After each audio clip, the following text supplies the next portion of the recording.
Olá, gente. Boa noite.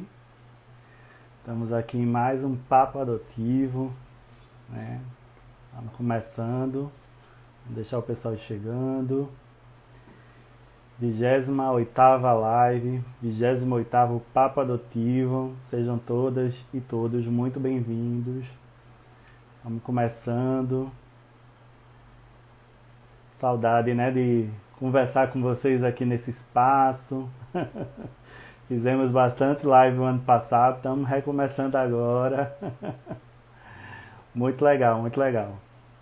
A gente faz do limão a limonada, né? Então, a pandemia nos coloca numa situação de distanciamento dos outros, impossibilidades dos abraços, dos encontros físicos, mas a gente, como humano que somos, né, buscamos estratégias para nos aproximarmos, né, para estarmos juntos. E eu fico muito feliz de estar recebendo vocês aqui hoje, em nome do GEAD Recife. Para quem não me conhece, eu sou Charles Leite, faço parte da diretoria, né, do Grupo de Apoio à Adoção GEAD Recife. A gente está nessa missão aqui que começamos no meio da pandemia, com esse espaço de troca, de conversa.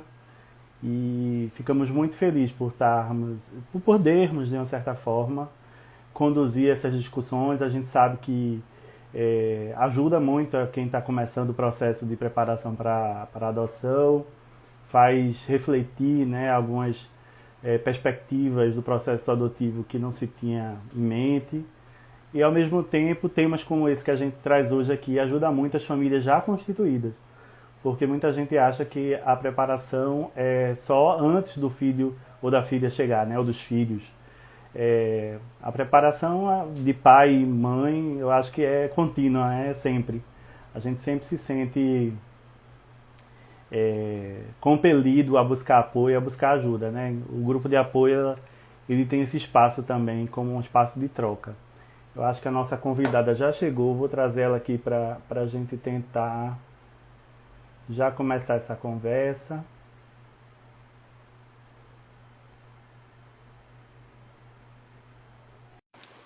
E aí a gente vai acompanhando. Vamos ver se... Olá, boa noite. Vamos ajustar aqui, porque Boa noite, ainda... Charles. Boa Tá noite, me ouvindo? Flávia. Estamos ouvindo. Ui! Que bom. Bom que o áudio tá ok. Tá ok, tá A ok sim. imagem Deixa eu só do nosso ajustar aqui tá. que a gente até acorda assim com a câmera caindo. Agora é o momento dos ajustes técnicos. Quem sabe faz ao vivo, né? Já diz aquele programa lá do nosso amigo Faustão. Ai, que legal, Flávia. Boa noite para você. Seja bem-vinda ao GEAD Recife, né? A gente sempre conversou muito sobre esse espaço, sobre essas possibilidades de troca. E que bom que hoje a gente está, de fato, né, concretizando esse encontro, que é muito bom, fico muito feliz. Assim, eu sei que a agenda de alguns anda mais difícil nesse período da pandemia. Eu acho que é o seu caso como profissional, de muitas demandas, né? Mas que bom que você conseguiu reservar um tempinho para estar aqui conosco e poder trocar um pouco experiências e questões importantes, né? Então, a Flávia Dias, né, assim, eu vou deixar bem curto, digamos, o processo de apresentação, porque eu queria que você mesmo se apresentasse. Eu acho que é legal as pessoas ouvirem, né, a pessoa por si própria, né?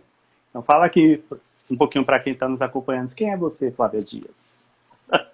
Bom, boa noite, Charles. Boa noite a todos que estão aqui participando, né, nos prestigiando. Eu quero agradecer imensamente esse convite. É algo que eu já queria muito participar, né, e poder apoiar de alguma forma, né, conversado com o Charles, como ele falou aí, e para mim, assim, é uma alegria imensa poder participar desse momento. Então, o meu agradecimento a Charles, a toda a diretoria do GEAD Recife, né, por esse convite, por esse espaço, por essa oportunidade, né, de estar aqui podendo ajudar aí as pessoas nesse esclarecimento, né, na área psicopedagógica e pedagógica. E, bom, quem é Flávia Dias? Eu sou pedagoga, né, fiz graduação em pedagogia e sou psicopedagoga, né, especialista. e minha experiência aí é da vida inteira na área pedagógica, né? Trabalhei em coordenação de todos os segmentos, todos os níveis de ensino, e hoje, já há 3 anos, né, eu decidi efetivamente atuar na área psicopedagógica, abracei, né, passei um tempo afastada da área psicopedagógica, porque eu servi as Forças Armadas, mas agora com todo o meu coração, todo o meu empenho na atividade clínica e institucional da psicopedagogia, né. Então, a Flávia é uma apaixonada aí pela aprendizagem. Então, se precisarem de mim, eu estou aqui. Ah, que bom, assim, te ouvir, né, falar um pouco da tua experiência, do teu percurso, né? Algumas pessoas sempre nos perguntam, eu gosto de colocar logo um parêntese, sempre tem aquele que está chegando aqui pela primeira vez, né? Então, o grupo de apoio à adoção de Recife promove essas lives desde o meio da pandemia, assim, eu acho que foi desde junho do ano passado.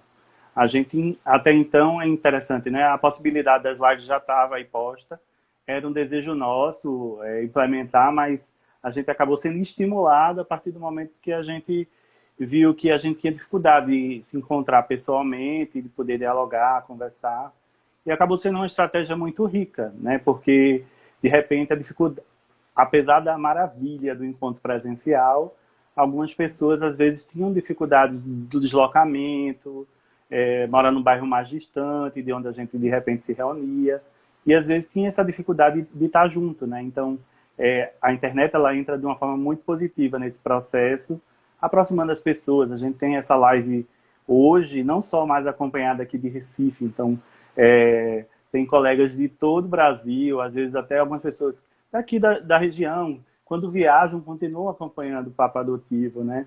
As nossas lives, e isso é uma coisa muito rica.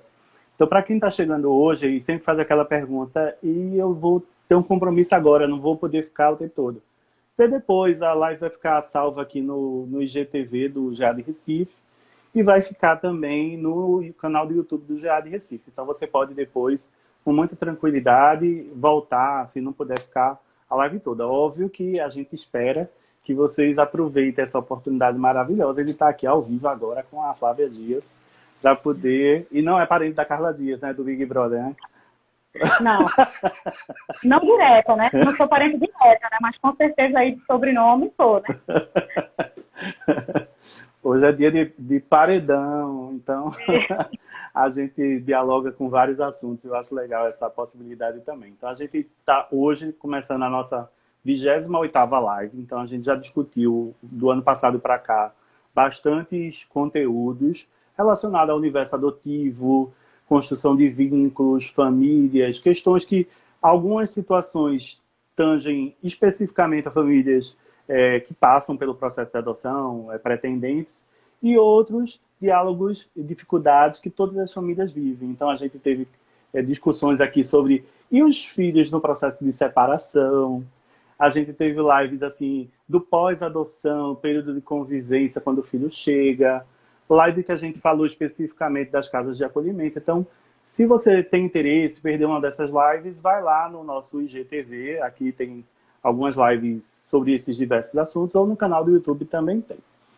Então, assim, mas passando essa fase assim, né, que a gente apresenta um pouco para quem está chegando agora, eu acho que é legal e interessante a gente dizer por que a gente trouxe esse tema para cá, para discutir esses assuntos.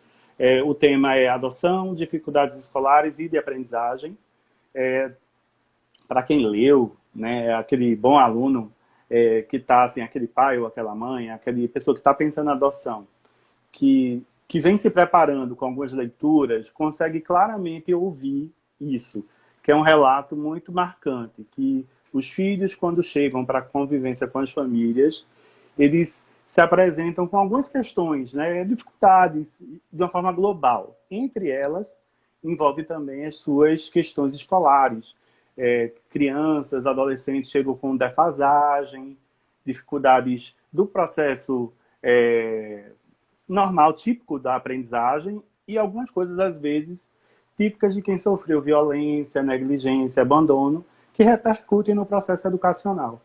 Então, às vezes, a gente, pai, né, ou mãe, não está lidando só com a criança ou só com um adolescente que chegou ali zerado na vida. Ele traz consigo todas as marcas, suas experiências, né? Então, eu acho que esse tema é um tema que a gente discute muito no pós-adoção. A gente faz um encontro com as famílias já constituídas, tema muito recorrente, discussões às vezes assim, tivemos tal dificuldade na escola, e as pessoas às vezes rotulam tudo por conta da adoção.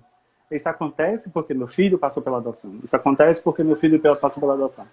Mas quem tem mais de um filho, ou para quem convive com outras crianças ou outros adolescentes, vê que muitas vezes são questões típicas da fase, da idade, da faixa etária, dificuldades que qualquer cidadão, qualquer sujeito teria, por um motivo ou por outro. Então, como alguém aqui acabou de dizer, é um mito. As pessoas acham que os filhos ou as filhas que vão chegar pela adoção vão ter problemas, assim, né? Mas, assim, a gente sabe que isso é típico, acontece mesmo, na maioria dos casos, não em todos. A gente tem situações, assim, de destaque, né?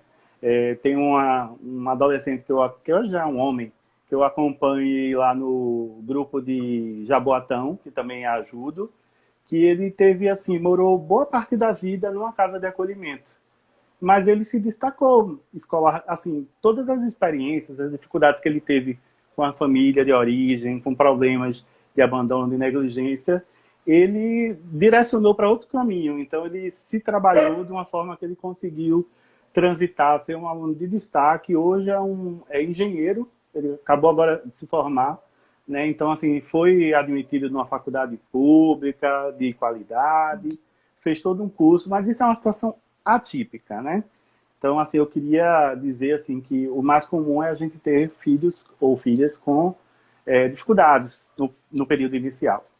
E aí eu queria que, se tu pudesse, Flávia, tu falasse um pouquinho sobre quais são as, de repente, reflexões que a gente poderia falar ou dar conta, digamos assim, para quem ainda não tem o filho consigo, mas que deveria já começar a ir pensando, por exemplo, questões de escola. A gente sabe que tem diversos tipos de escola, tem família que tem mais adesão com um modelo do que outro.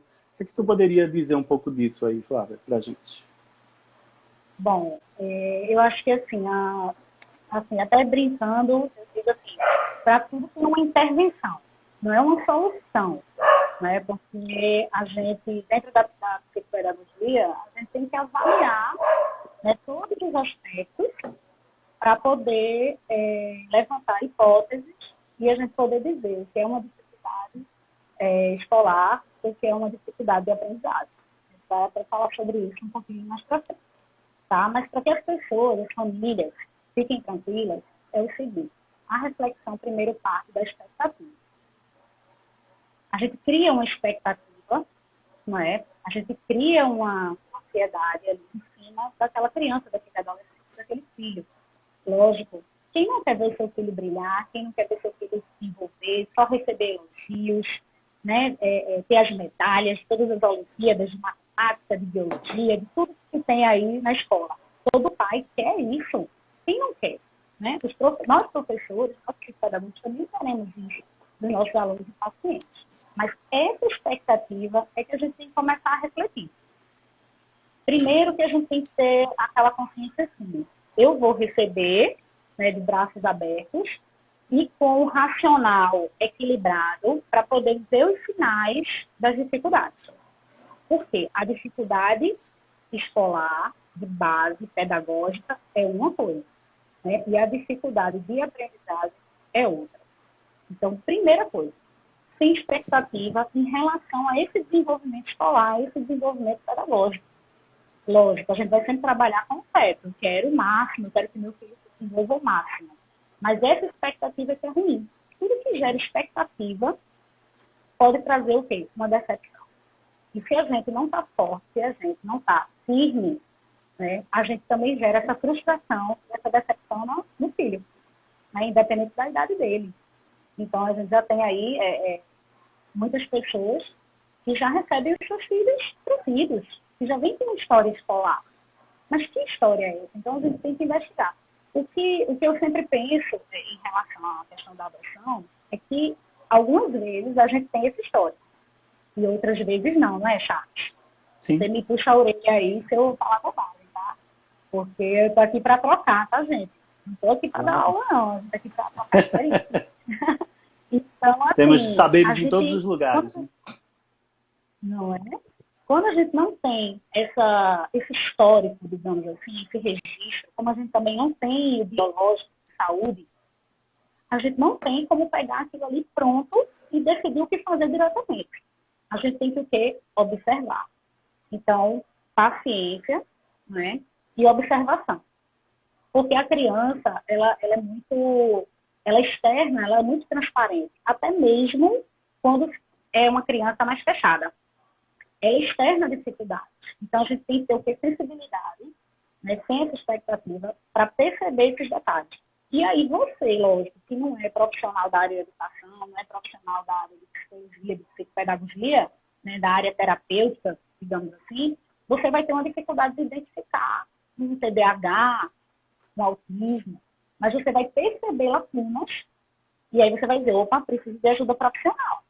Então, aí você vai procurar, né, uma ajuda, uma orientação profissional para saber como proceder. Né? Charles comentou aí sobre a escola.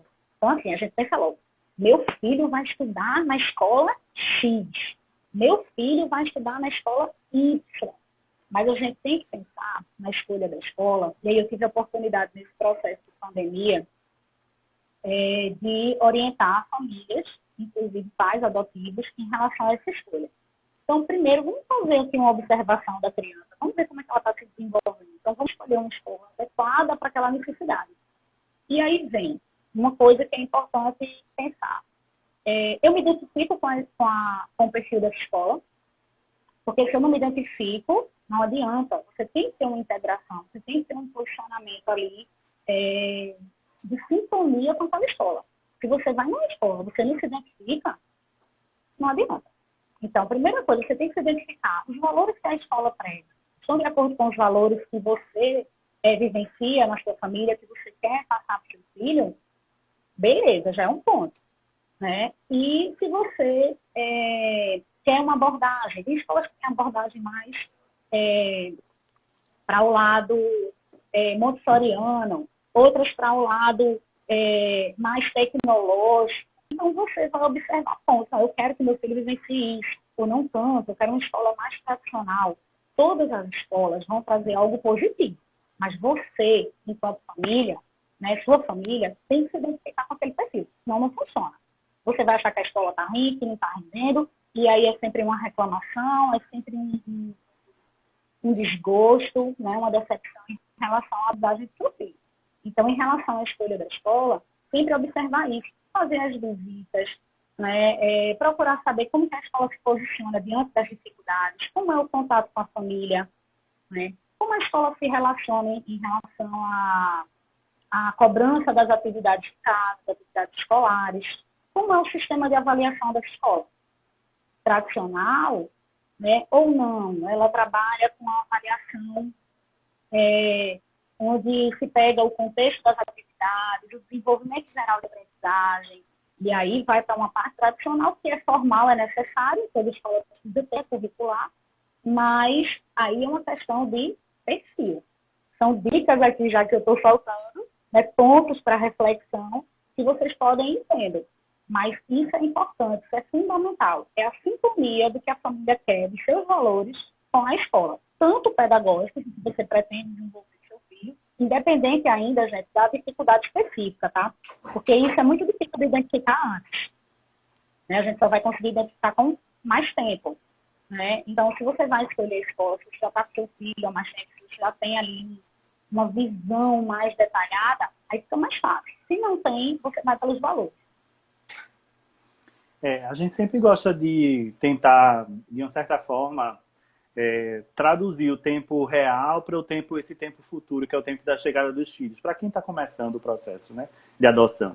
Então a gente sempre diz assim, dá uma sondada, se você já mora numa casa própria, num bairro X da cidade, dá uma sondada para ver quais são as escolas do entorno, assim, porque às vezes a gente, como adulto, não conhece aquela realidade, ou às vezes a gente estudou no outro bairro. Então, dá uma olhada no bairro, no entorno, porque é legal também como qualquer sujeito, a gente ter escolas próximas das nossas casas para poder, sei lá, passar menos tempo de trânsito, ter mais qualidade de vida, né? Trabalhar as questões dos valores como autonomia, porque se você de repente mora num bairro que tem muitas escolas no seu entorno, isso te possibilita ter possibilidades de escolha, né? Essa escolha que a Flávia está comentando aí, de tentar conhecer um pouco como é o perfil dessa escola e já fazer algumas inferências. E tem um outro ponto que eu queria fazer um gancho, que a gente diz assim, que a gente ouve muito, né? Principalmente as equipes técnicas das casas de acolhimento, orientam a gente quando a gente vai lá buscar ou ter contato com os nossos filhos, que é procure uma escola próxima daquilo que ele já tem assim, de hábito, né? Por exemplo, o meu filho ele estudava numa escola pública municipal na cidade lá onde ele estava abrigado. Então, seria muito louco, digamos, da minha parte, e essa foi a orientação da equipe técnica, se eu tirasse ele dessa realidade dessa escola pública municipal, e eu não estou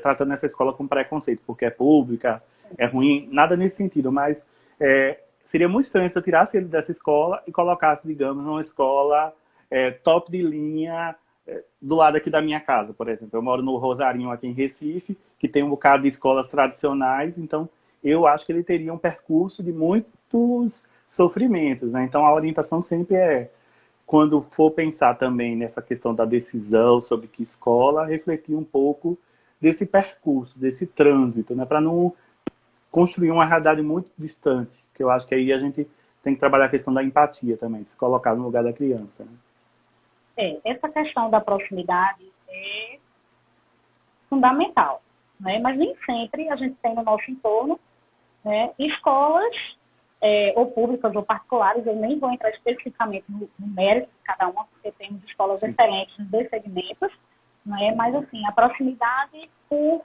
conforto, né, comodidade. Essa questão, Charles, que você comentou, ela é bem interessante. Realmente é uma orientação adequada você tentar manter o máximo possível, né, da rotina.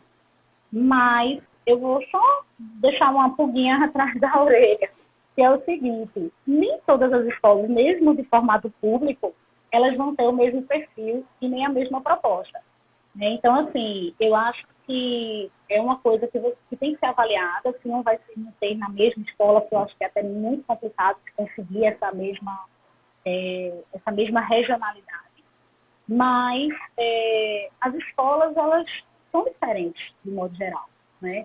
Eu entendo a questão ali de acessibilidade, até a questão social do entorno, mas as escolas, mesmo públicas, elas têm perfis diferentes, elas têm propostas e atuações pedagógicas diferentes. Então, assim, pode ocorrer, né, que essa orientação encaixe perfeitamente, mas pode ser que em algumas famílias não.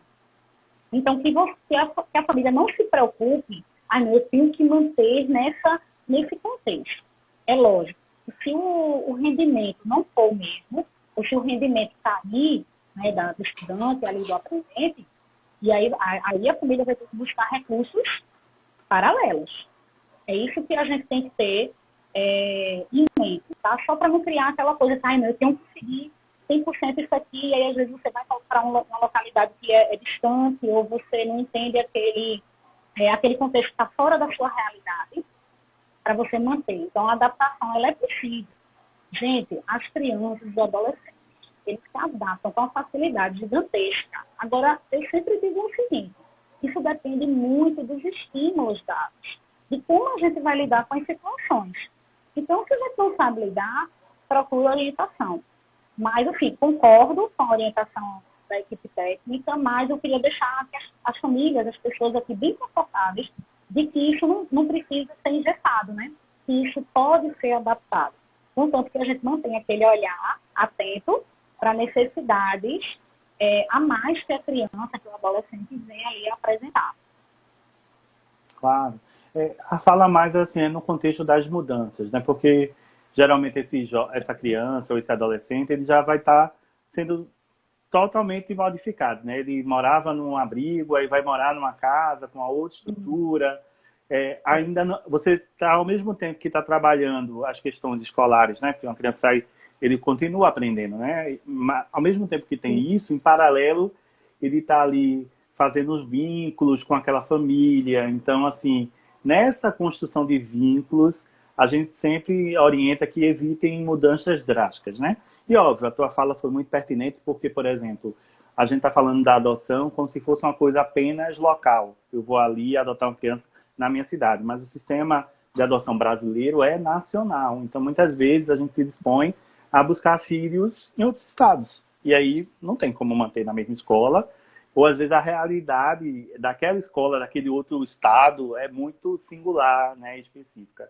Agora é importante a gente tentar, digamos, quando for buscar o filho na outra cidade, questionar na casa de acolhimento. Onde é que ele estuda? Qual é o perfil, né, pedagógico dessa escola? Qual é o projeto político-pedagógico dessa escola? Para tentar ver se você, pelo menos, a primeiro momento, tenta preservar uma outra escola que tem um perfil similar e, óbvio, que com as tuas falas aí, que coadune com os valores da família, né? Porque também não dá para poder a gente fazer aderência se a família não acredita naquele projeto, naquele formato, né, de ensinagem. Se isso for possível, é o ideal, né? Claro, né? Mas a gente sempre tem que pensar nas alternativas. Então, assim, minha fala foi muito nesse sentido, a gente pensar em alternativas. E, gente, a adaptação não é só do nosso filho. A adaptação é nossa. Então, assim, não adianta você querer que seu filho renda se você não tem paciência. Ah, não tenho paciência. Deixa o professor resolver. A escola resolve. Ah, eu vou contratar uma psicopedagoga, é ela que vai resolver. Não é assim, gente. O processo de aprendizagem, a família também participa. Porque não é só estudar, não é só ler e escrever, não é só estudar história, matemática, português. Né? A aprendizagem ela envolve uma série de outras questões, inclusive afetivas. Então, assim, a gente tem que ter esse olhar. Se a gente tem filho, que a gente quer ter, a gente tem que pensar nisso. Disponibilidade que você precisa ter para acompanhar seu filho, né, no desenvolvimento dele. Se você não conhece efetivamente as dificuldades do seu filho, ou as evoluções, os pontos positivos dele, como que eu vou conhecer que sou profissional? Então, assim, é ter disponibilidade, é ter paciência, certo? E ter compreensão que você também vai precisar se adaptar em muitas coisas. A gente não pode estar engessado.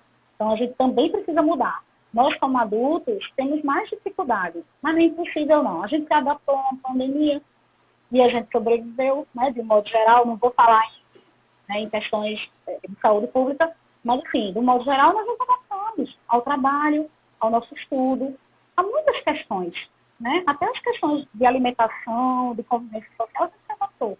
Então, essa questão da aprendizagem, ela também precisa passar por um processo de adaptação dos pais, ou de quem acompanha ali da família, né? Nem sempre são os pais diretamente, mas uma avó, uma tia, alguém que vai ficar ali, né, coordenando durante o dia.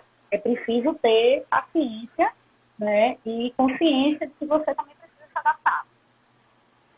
Maravilha. Eu vou aproveitar e assim até adiantar aqui, pedir para quem está nos acompanhando, esse diálogo que eu faço aqui com Flávia, muitas perguntas já chegaram no nosso Instagram, e aí eu estou aproveitando, trazendo aqui algumas perguntas que a gente já recebeu, mas óbvio... Não, mas eu estou dizendo assim, antes mesmo da live, quando a gente divulga, a gente já começou a receber algumas perguntas, que boa parte dessas que eu estou te fazendo vem dessas inquietações já das pessoas, né? Eu quero saber sobre isso, né? Mas óbvio que a gente também sugere e aí justamente a minha fala agora é que quem está aqui agora, se quiser, faz aí as suas perguntas que a gente vai tentando incorporar aqui ao nosso papo, né? Essa conversa que a gente tem aqui bem rica. A ideia é estar apoiando, né? E, obviamente, a gente não consegue dar conta de tanta pergunta, né? Mas, assim, eu já me coloco à disposição, Charles, aí do GEAD, para responder essas perguntas posteriormente, tá? Depois da live, porque eu sei que não dá conta, a gente vai falando, nem sempre a pergunta sobe aqui, né? A gente não consegue ler rapidamente, mas eu estou aí à disposição, dentro da minha agenda, da minha rotina, né? Eu não sei se vai ser cedo ou tarde da noite, mas eu vou conseguir responder todo mundo, tá? Com muito carinho, só questão mesmo. Ah, maravilha. A gente triangula. Com certeza passa aquilo que a gente não conseguir dar conta aqui para ti e vai ser ótimo. E, assim, olha, a gente começa assim, com um convite de live e depois a gente começa com outras demandas, porque as famílias precisam hoje em dia, às vezes, de muito disso, de assistência, orientação especializada, e às vezes, mais do que a ajuda, é a informação. Porque até Sim, mesmo para poder saber a quem buscar ajuda, às vezes precisa ter, né? A gente precisa ter uma rede de apoio. Então, o grupo de apoio, ele se estabelece por esse princípio, né? Da gente conseguir suportar junto, assim, as dificuldades que são naturais da vida. é. Aí eu queria pegar essa tua fala última agora, que Sim. você falou um pouco do contexto da pandemia, e aí eu queria fazer assim, uma Uhum. provocação, né? A gente sabe que esses filhos ou essas filhas, quando chegam, eles têm essas questões escolares, falta de uma rotina, porque tem casas lares ou abrigos, né, que a gente chama mais de abrigo, é instituição de acolhimento, serviço de acolhimento no formato institucional, famílias acolhedoras, que são formatos diferentes, mas de uma forma ou de outra, às vezes elas não vêm, seja por conta da experiência de vivência na família de origem, ou nesse período de residência de acolhimento provisório, eles não conseguiram instituir ou estabelecer uma rotina de estudo, de acompanhamento e tal. Isso é normal, né? A gente, muitas vezes, com um filho, às vezes eu tenho dificuldade de acompanhar o percurso dele, que dirá num lar com 20 crianças e o profissional está ali só de tal hora, então, assim, não consegue dar conta das individualidades. Aí eu te pergunto, o que é que a gente pode fazer para tentar tornar uma rotina mais favorável ao estabelecimento de uma rotina de estudo mesmo, assim, que percursos a gente poderia pensar inicialmente? Bom, focando na questão da pandemia, né?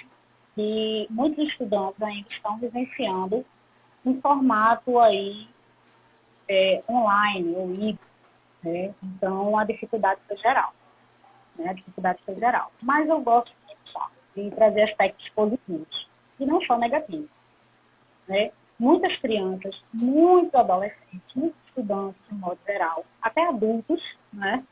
Conseguiram se desenvolver melhor nesse período. Pessoas que tinham dificuldade mais no pessoal se desenvolveram na aprendizagem nesse modo virtual. Esse é um ponto. O outro ponto, e aí vem de exemplos, de experiências, é de atendimento a famílias com filhos adotivos que estavam num processo de pandemia, onde seu filho nunca tinha estudado. E aí, o que fazer? Como estimular essa criança? Né? O que fazer? Então, a gente começa com aspectos bem básicos da aprendizagem. Né? Como estimular? E isso vai até para crianças maiores. Coordenação motora, que a gente pode trabalhar com jogos, vai estimular, né, a capacidade de leitura e escrita. Jogos, vai trabalhar raciocínio lógico. E a partir desses momentos, você também consegue ter uma visão sobre as dificuldades. Você consegue perceber como é que está a leitura, como é que está a escrita, né? Como é que está a pega nos objetos. E você consegue identificar dentro do processo, né, pandêmico, né, dentro de um momento que a gente até acabou ficando mais próximo, né, dos nossos filhos, esses aspectos. Opa, aqui eu tenho um alerta amarelo, onde eu preciso procurar um profissional para me orientar e saber o que fazer. O processo de estar fora da escola, né, as escolas, tanto públicas como particulares, estão no formato online e agora até híbrido, né, elas se reinventaram para trazer os recursos mais atrativos possíveis. Só que ainda não foram recursos ideais. Nós sabemos disso, né, enquanto educadores. Não foi o ideal, mas a gente teve que se adaptar. Então, dentro desse tempo, em relação à organização da rotina, gente, a aprendizagem funciona com rotina, tá? Às vezes, mas a rotina é chata, eu mesmo não tenho rotina, não tenho hora, não tenho isso. Então, é melhor você repensar alguns aspectos do seu dia a dia. Você precisa de rotina para o seu filho também ter rotina. Se o seu filho almoça na hora do lanche, se toma café na hora do almoço, como que ele vai ter uma rotina de estudo saudável? Né? A gente não vai render, ninguém rende, quanto mais uma criança ou um adolescente que já está num processo difícil, né? Vou falar aqui do sistema que a gente está vivenciando hoje, do online, ou até de famílias que optaram em tirar os seus filhos da escola por conta disso. O online não funciona, meu filho é muito pequeno, E eu não vou colocar mais, vou tirar desse online que não está funcionando. Foram opções, eu tive muitas demandas de atendimento com casos assim, né, tanto pedagógicos como psicopedagógicos. Então, se você não tem rotina, seu filho vai ter dificuldade. Então, horário para acordar, horário para dormir. A gente precisa estar com a mente descansada, né? O cérebro precisa processar. Isso acontece durante a noite, quando a gente relaxa, né? Então, a gente precisa desse momento. E a criança também. Atividades eletrônicas na hora de dormir. Gente, olha, o tal do tablet, do celular, antes da criança dormir, é um assassino de neurônios, pelo amor de Deus. Então, vamos limitar, vamos organizar. Não é que o filho não possa vivenciar isso. Isso também tem um contexto pedagógico, um conceito educativo. Mas tem que ter momento, tem que ter limite. Então, se ele estuda de manhã, ele tem aulas online, ou se ele não está estudando, cria aquela rotina. Vamos fazer aqui uma atividade, vamos ver o alfabeto, seja uma criança que está ali iniciando seu processo de alfabetização. Vamos fazer um joguinho de memória, vamos montar um quebra-cabeça. Se for com aula online, horário da aula online, que as escolas já estão pausando e limitando o tempo, né, das aulas de uma forma já bem mais adequada, porque tem isso que é adaptativo. Então, manter aquela rotina. E no contraturno, independente do horário que ele estude, desenvolver as atividades, que eu sempre falo. Aula dada, aula estudada. Então, se hoje eu estudei vogais na aula, eu tenho que fazer atividade de vogais, eu tenho que revisar. Se eu estudei Revolução Industrial aí para os adolescentes, se a minha aula foi de Revolução Industrial, hoje à tarde eu tenho que ler e fazer os exercícios sobre Revolução Industrial, que é não acumular. Isso é rotina pedagógica, né? Isso é rotina de aprendizagem. Então, rotina é essencial. Estou com dificuldade de organizar minha rotina do meu filho. Chama um profissional para te ajudar a orientar nisso. Mas isso é essencial para o desenvolvimento, para a aprendizagem do seu filho. Pode ter certeza. Eu falo com propriedade. Nesse caso, a gente vê muito a gente vê muitas vezes das consequências, né? Porque só quando às vezes a gente se torna pai, ou quando o filho chega, né? A gente inaugura muitas vezes aqueles que não têm filhos e aguardam tantos anos a chegada de um filho. A gente pode pensar muito, refletir muito, mas a gente só vai saber de alguns limites, da nossa falta de paciência em alguns momentos, quando a gente se torna pai de fato ou torna mãe, né? Então, quando o filho chega com a convivência, com as dificuldades, com firmeza nessa questão aí do cumprimento dos limites, né? Da rotina, e essa rotina às vezes as pessoas às vezes acham que é só o estudo assim direto, mas tem essas coisas mais amplas, né, que você falou agora aí, Flávia, como por exemplo, eu fico impressionada assim com a hora de dormir. Para mim é uma coisa básica, assim, eu sempre fui notívago, mas assim, eu só conseguia dormir mais tarde porque eu tinha a oportunidade de acordar mais tarde. Mas quando meu filho chegou, ele tinha uma rotina de estudar pela manhã. Eu poderia ter mudado ele para tarde. Mas assim, eu quis facilitar e manter ele dentro do ritmo dele. E aí eu gosto, onde uma infância de um resgata a infância do outro, né? Eu também estudava de manhã, eu achava prático. Então logo eu me adaptei. E aí eu diminui um pouco das minhas atividades notívagas e fiquei mais diurno, né? Então hoje a gente acorda cedo para poder ajudar o filho também a acordar dentro da rotina dele, tomar café dentro da hora do café, almoçar na hora do almoço e principalmente ir dormir na hora de dormir. Porque a criança ou adolescente, principalmente agora, 14 anos é adolescente, né? Aí quer fazer como os coleguinhas, muitas vezes marcar uma noite mais tarde. Eu digo, ó, tudo bem, uma noite mais tarde no final de semana. Eu coloco assim já como uma eventualidade, um evento, né? Não pode se tornar rotina habitual, né? E aí, às vezes diz assim, a gente marca no universo online, né? Marca uma reunião com os amigos dele a cada 15 dias, porque aí o negócio fica, às vezes, mais divertido, né? Mas, assim, não dá para fazer todo dia. Muitas vezes ele diz assim, queria dormir, ver, queria não sei o que. Não dá. Tu lembras que tu tem que acordar de manhã bem para poder estar na aula de verdade. Porque se não dorme bem, consequentemente, está ali fisicamente, mas a mente não está favorecendo também essas aprendizagens, né? Então, a gente tem que dialogar com essas questões outras aí também. Exatamente. A alimentação também é algo que eu sempre falo em relação à questão do estudo. Quando eu vou dar orientação de estudo, organização de rotina, para as famílias e para os alunos, até os adolescentes, já fazem diretamente comigo, né? Então, eu sempre digo o seguinte, a alimentação também, não adianta ficar só no chocolate, né, no cine, no açúcar, porque tudo isso influencia no processo de aprendizagem. Né? O corpo, ele vai responder de uma forma negativa. E outra coisa, já que tem muitos pais aqui, né, vou até agradecer a presença aqui de vários pais de alunos, aqui de pacientes, adultos que eu tenho, estão aí, família também, que a família prestigia, né? Quero agradecer aí a Jaqueline, ó, tô atenta, viu? Estou bem feliz de você estar aqui, né? E ó, aqui, ó, ela vai saber, ó, do presente aqui, a filha dela. E tem que puxar o saco também do meu povo, né? Assim, porque o carinho é grande. E assim, uma coisa que eu sempre falo é que os filhos, eles refletem nossas atitudes. Isso é básico, a gente ouve o tempo todo.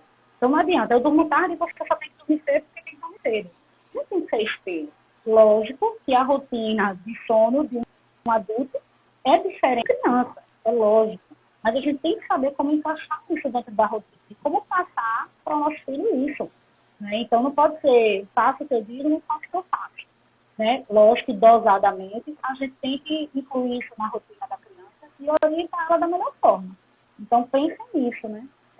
A gente, como o Charles falou, ele se adaptou e não doeu, né, Charles? Não doeu. Não, para mim foi ótimo. Era uma coisa que eu já A estava gente se querendo fazer há um adapta, tempo. a gente consegue, E tá vendo? Eles são incentivadores para a gente até ter hábitos melhores. Não é? Então, assim, eu acho que isso é muito positivo. A organização de rotina é essencial. Isso. Aí, assim, vamos agora dar um passinho para trás para a gente avançar, né? A gente já está, assim, 40 minutos de live, já estamos quase nos nossos, assim, né? Gosto de fazer live muito longa, porque fica cansativo, né? À noite, eu sei que, assim, às vezes a gente já trabalhou, é tentar fazer uma coisa, assim, leve, né? E também para você, né, nossa convidada, que a gente quer que você volte mais vezes.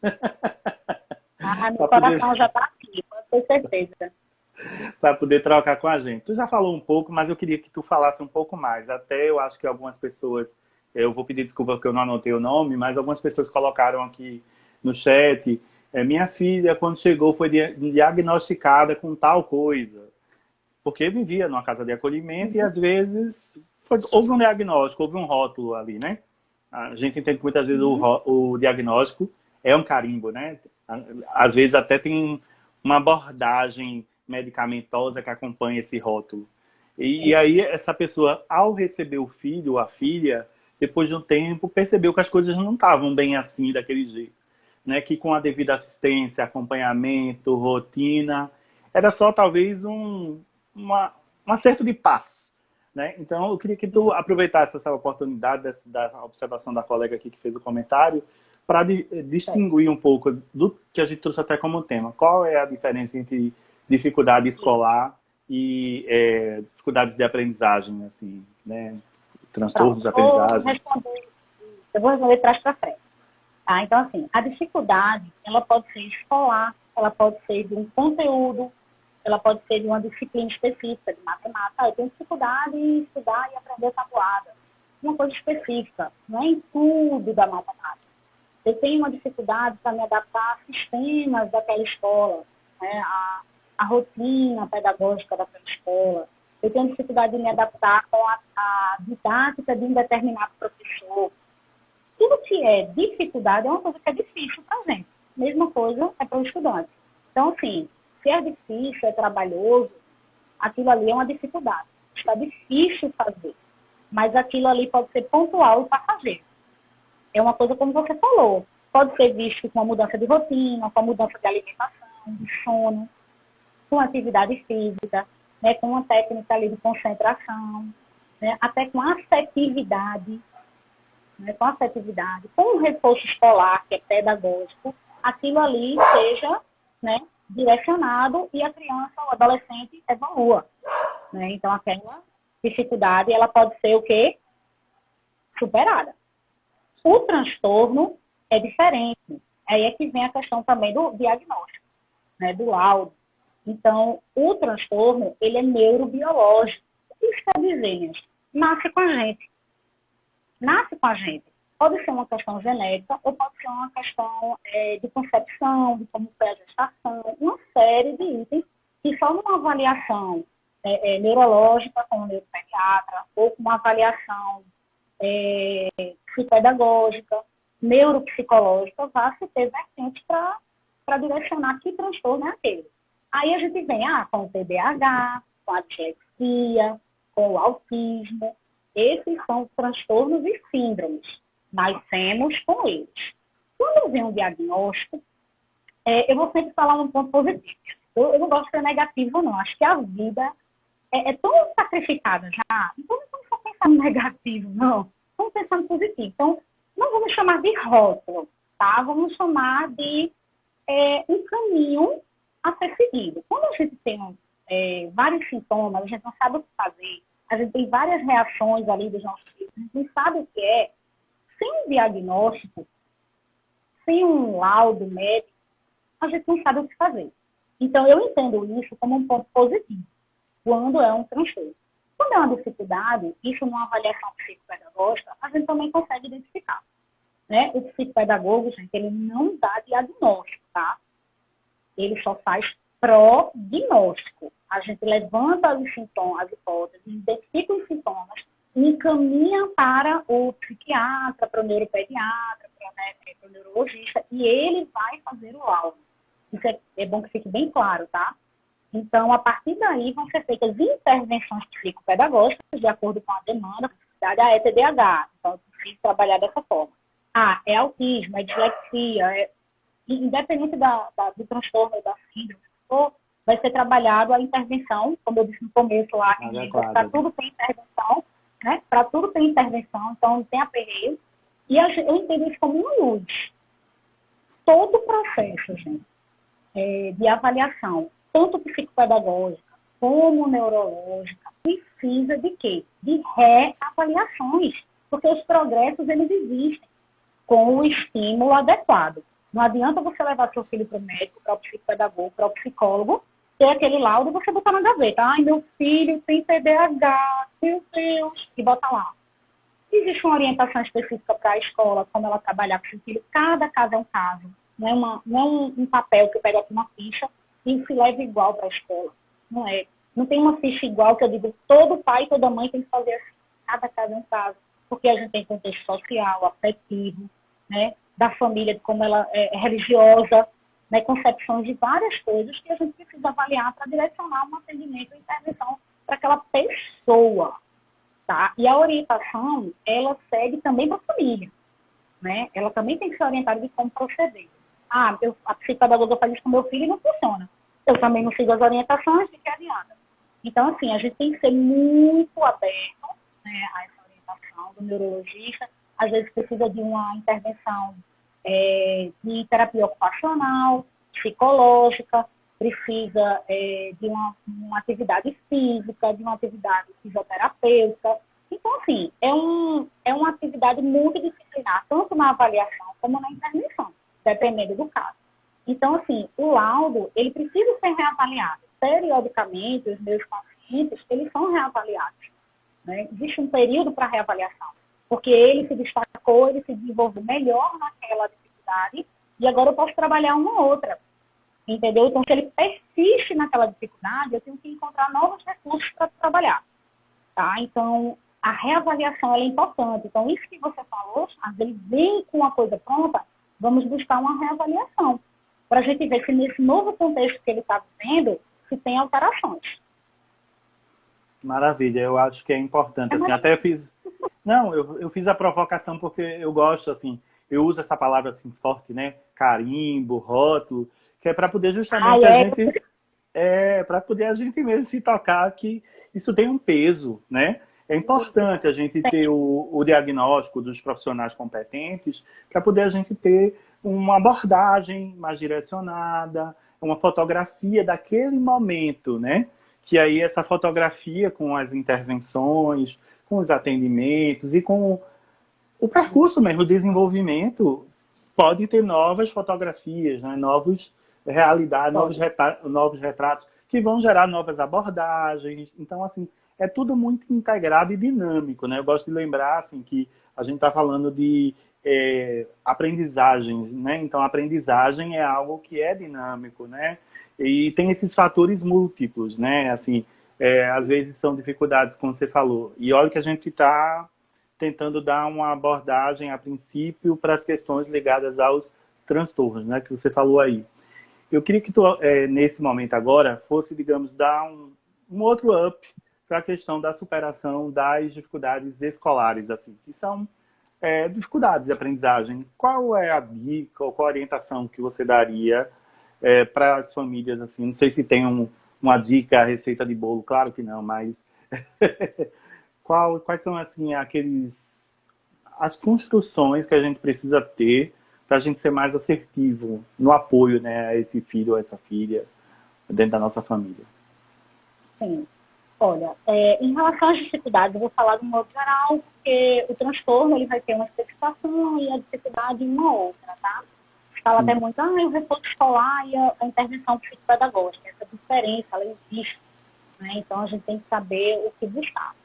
Mas o que eu digo sempre é que você não queira consertar tudo você mesmo rapidamente.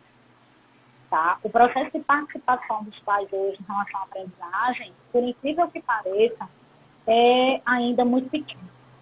A gente não participa do processo. E quando a gente participa, muitas vezes, a gente não tem paciência. Então, você precisa que o seu filho diga para você que ele está com dificuldade, que você compreenda e tem que buscar ferramentas ali para ajudar. Muitas pessoas têm dificuldade em pagar uma intervenção, uma avaliação. Eu ouço muito isso, certo? Então, assim, hoje o sistema público, ele não tem essa intervenção, essa avaliação na área psicopedagógica, né, de aprendizagem. Então, isso gera uma dificuldade das famílias muito grande, né, porque muitas vezes é um tratamento que demanda investimento. Né? Lógico que existem muitas realidades, né, e são avaliadas, obviamente, financeiramente. Mas o que eu digo é o seguinte, se você está com dificuldade, pesquise, leia sobre aquela dificuldade. Você está com dificuldade na escrita, então procure artigos científicos. Mas eu não sou da área, eu vou ler um artigo científico? Gente, é totalmente compreensível, a linguagem não é de outro mundo. Leia um livro, existem hoje existem muitos livros assim, eu vejo muito na livraria, você pode pedir orientação à própria livraria, sintomas e como lidar com o autismo, com a dificuldade de leitura e aprendizagem. São livros básicos para os pais e para os professores que não são especialistas na área. Então, busque leitura, pesquise Instagram de profissionais que dão dicas. Gente, tem psicopedagogos, psicólogos maravilhosos hoje aí, vários colegas, né, que estão aí dando dicas e orientações gratuitamente. Então, vocês podem ir para o norte. Eu não estou dizendo que fazendo isso vocês vão conseguir intervir e resolver tudo. Mas vocês vão conseguir ter um ponto de partida, vocês vão conseguir dar um passo inicial para melhorar esse processo das dificuldades. Mas, na dúvida, procure a orientação de um profissional. Maravilha, maravilha. Agora a gente já está assim, bem nos nossos últimos momentos, e aí eu queria te pedir, Flavinha, para, assim, na verdade tem uma questão, um conceito, na verdade, que a gente aprende e trabalha muito aqui no grupo de apoio, que é a questão do que a gente chama de atitude adotiva, né? A atitude adotiva como transformador da realidade social, questão de cidadania, da gente estimular outros além dos nossos filhos a aceitar a família adotiva como apenas um tipo de família, né? Nem melhor, nem pior, apenas um tipo. E eu queria que tu falasse um pouco assim dessa costura que a gente precisa às vezes fazer. Você já falou aqui, acho que foi tua primeira fala, quando falou dessa relação família-escola para o processo de construção, né? E eu queria que tu resgatasse um pouco desses valores, ou o que é que a gente poderia, em termos de estratégia, trabalhar para construir um mundo mais acolhedor para o nosso filho. Né? Porque, às vezes, isso que você trouxe aí, por exemplo, a gente está, às vezes, lidando ou querendo, transformando uma pedrinha pequenininha numa coisa enorme, por conta de uma questão de adequação de escola, por conta da forma avaliativa. Tem escola que faz prova com a criança toda semana. Esse perfil de escola é a mais adequada para o teu filho, para a tua filha? Então, assim, são questões, né, que eu acho que vale a pena a gente refletir. Eu queria que tu falasse um pouco disso, já agora nesse processo assim, de encaminhamento. Bom, gente, a família, o Charles falou aí alguns exemplos da provocação do rótulo, mas eu sempre gosto de falar, família não tem rótulo. Então, assim, a gente não tem receita de bolo, como você falou, eu vou pegar o gancho aí nas suas palavras. Não tem receita de bolo. O que aqui tem? Reflexão, que a gente tem que ter, tá? E eu não consigo ver a família como adotiva, como biológica. Família é família. Você sente o seu filho, você sente a sua criança, o seu adolescente, para você poder direcionar o que é melhor para ele. A gente vai errar algumas vezes, a gente vai acertar muito mais. Então, assim, a gente tem que estar muito consciente de que um processo de escolha, a gente tem que sentir, a gente tem que também ter sensibilidade, a gente tem que ter empatia ali, que a gente está vivenciando em casa, para poder tomar essas decisões de escolhas profissionais, de escolha da escola, mas sem rótulo e sem expectativa, como eu falei desde o início. Então, eu acho que essa sensibilidade, né, essa busca do fazer o melhor, que é, para mim, a minha dica, o meu encaminhamento é isso, tá? E as questões muito técnicas, muito específicas, a gente tem que ir avaliando. A gente tem que buscar, poxa, eu me identifiquei, acho que o Flávia falou algumas coisas, eu vou procurar uma orientação, que às vezes nem você precisa levar para um neuro. Às vezes você tira uma dúvida no Instagram, às vezes eu tiro uma dúvida, obrigada, Flávia, só vou ver na escola como lidar melhor com isso. Então, assim, busquem, não tenham medo, não tenham vergonha, né? Acaba com essa coisa do rótulo, né? Então, sensibilidade, empatia, humildade, e a gente consegue aí deixar a nossa família em harmonia, com dificuldade muitas vezes desse processo, tá? Não é fácil, não vou dizer que é fácil, mas a gente consegue. É aquela coisa, né? Quem quer algo fácil é melhor, assim, muito fácil, é mais tranquilo de repente ter um pet, né? Porque ter filho é ótimo, é realizador, mas dá trabalho. Fácil não é, mas impossível também não. A gente tem que parar com aquela coisa de dizer que a gente vai resolver tudo, não vai, mas a gente vai ajustar o que não dá para resolver 100%. A gente ajusta. Então, Com tem que ter certeza. consciência, racionalidade para poder resolver isso aí. Assim, a minha fala quando eu quis trazer essa coisa do conceito da atitude adotiva é um pouco tentando aproximar que as escolas, os profissionais, assim, os professores de uma forma geral, são pessoas que têm que ajudar no desenvolvimento dos nossos filhos. E aí o que é que acontece em alguns casos? E aí eu estou aqui em defesa de todas as crianças e adolescentes que vivem em acolhimento. Às vezes têm vergonha de dizer para os amigos que moram numa casa de acolhimento porque há um preconceito social, e aí às vezes não há um acompanhamento. Esse aí é aquele que mora no abrigo, então não dá uma assistência, não trabalha essa questão da afetividade. Então é nesse sentido que eu quis dizer assim, que a gente tem que tentar lutar para ter esse mundo mais inclusivo, né? Onde todos são tratados como você me falou. Não vê diferença, família é família, mas isso deve ser uma prática, né? Não deve ser só uma questão singular. Aí, o apelo é bem profissional, né, Charles? Para os nossos colegas, que a gente tem que estar muito atento ao nosso aluno dentro da instituição. Né? Ele dá sinais de que ele está sofrendo esse tipo de reação dos colegas. Então, a gente tem que estar muito atento para saber como intervir. Né? A escola não tem diferenciação nenhuma com o aluno, independente se ele está residindo num abrigo, num lado ativo, ou se ele mora na rua, ou não importa. Ele tem que ser tratado como igual, ou se é preto ou não, ou se é índio, não importa. Né? Então, assim, para mim a diferenciação ela está nesse grupo geral. Né? Então, realmente das discriminações do modo geral. Então, o profissional ele também tem que estar atento.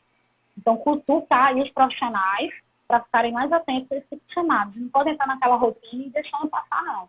A gente tem que intervir, sim, nesses processos para não deixar cicatrizes aí, né, nos nossos alunos, nas nossas crianças. Isso. a gente com as nossas ações, a gente transforma o mundo, né? A gente tem que acreditar nisso, né? Óbvio, começando dentro da nossa casa, né? Porque o mundo se transforma com pequenas ações, né? Não dá, às vezes a gente espera muito Exatamente. dos outros e esquece de se preocupar É, com a nossa unidade familiar, com aqueles nossos convíveres ali, que estão ali no nosso dia a dia, né? Então, eu acho que isso é fundamental. Fico muito, muito feliz com as tuas falas aqui, Flávia. Eu acho que foram muitas, assim, óbvio, não deu, como a gente já previa, não ia dar conta. Eu tive uma conversa antes com Flávia, trazendo assim, alguns assuntos para a gente conversar. Aí ela disse assim, meu Deus, a gente conversou que era assunto para 3 lives, porque as questões são muitas. A gente sabia que a gente não conseguia dar de tudo, né? Mas é aquela coisa da provocação, da gente entender que tem profissionais que estão aí que podem nos ajudar, né, enquanto famílias, né? E aí a Flávia está também à disposição, né? O arroba profissional da Flávia é Flávia Dias, né? Com S, é isso? É psicopedagoga, é isso, isso? Pronto. Então quem quiser mandar isso, mensagem é isso aí. diretamente para a Flávia, Pode mandar. manda para ela, ou também se Pode quiser pede mandar ajuda aqui. para a gente encaminha. Sim, eu vou responder aí com muito carinho. Eu acho que 1 hora é pouco, né? A gente acaba não falando tudo que precisa. Mas se quiser fazer uma série de lives aí, eu estou dentro. Tá? Se quiserem mandar direct, eu também estou dentro. Eu adoro poder ter esse contato com as pessoas, eu acabo aprendendo tanto. Então, eu estou super aí à disposição. Eu acho fundamental assim a gente ter esse aporte e essa sensibilidade, né? Então, te agradeço muitíssimo, Flávia, por ter aceitado, né, essa missão e esse convite, né, de estar aqui conosco no GEAD. E tantas famílias eu acho que podem se beneficiar com essas falas que você trouxe aqui de possibilidades, né? Que a gente tem que ver que um rótulo, uma situação do momento, um diagnóstico, ela não é uma coisa assim que a gente tem que olhar só para baixo, a gente tem que ver e continuar vivendo e conviver com aquilo, né? As pessoas são diferentes e a gente tem que entender e aceitar mais isso, né? Como uma coisa assim mais presente. Óbvio que, como a gente já falou aqui, não é tão simples, não é tão fácil. Às vezes uma mãe, um pai, passam às vezes anos esperando chegar o filho, né? E quando o filho chega na convivência, percebe algumas questões que refletem aquilo que a gente já falou, a desconstrução de um filho ideal e a convivência com o filho real, né? Então, assim, a gente precisa botar o pé no chão, né, para poder, com base nesse filho real, ajudar da forma mais adequada, né? E assim, enquanto pai, a gente transformar aquela realidade daquele nosso filho ou da nossa filha, né? Então, Exatamente. Lembre que sempre que o processo de aprendizagem ele é contínuo. Ele não vai acabar quando acabar o processo formal escolar. Nós passamos por isso a vida inteira. Então, assim, pense nisso também. Não é do dia para a noite. É um processo. a escola não acaba quando a escola acaba, né? Tem isso, né? A gente aprende todo dia, convivendo com a família, convivendo com os pares, jogando jogos de repente construtivos, educativos, que interagem, aquela coisa. Eu gosto muito de pensar que a gente às vezes aprende muito. Eu aprendi muito sobre várias coisas jogando dominó com meu avô. Então até hoje é uma memória afetiva minha, sim, múltiplos, né? Da gente entender às vezes ali as contagens de estratégias. Então assim, desde os jogos mais Exatamente. simples aos jogos mais elaborados, a gente pode, né, transitar de uma forma tranquila. Pode. Exatamente. Então, aprender não é só estudar o estudo formal, o ensino formal, né? A gente aprende de várias formas. Isso, aprende relações, né? Então, queria mais uma vez te agradecer, Flávia, pela disponibilidade de estar aqui conosco. Queria agradecer a todo mundo que interagiu conosco. A live, como eu já falei aqui no início, para quem não estava presente, ela vai ficar salva aqui no Instagram. A gente também transmite, né, no nosso YouTube, porque é mais...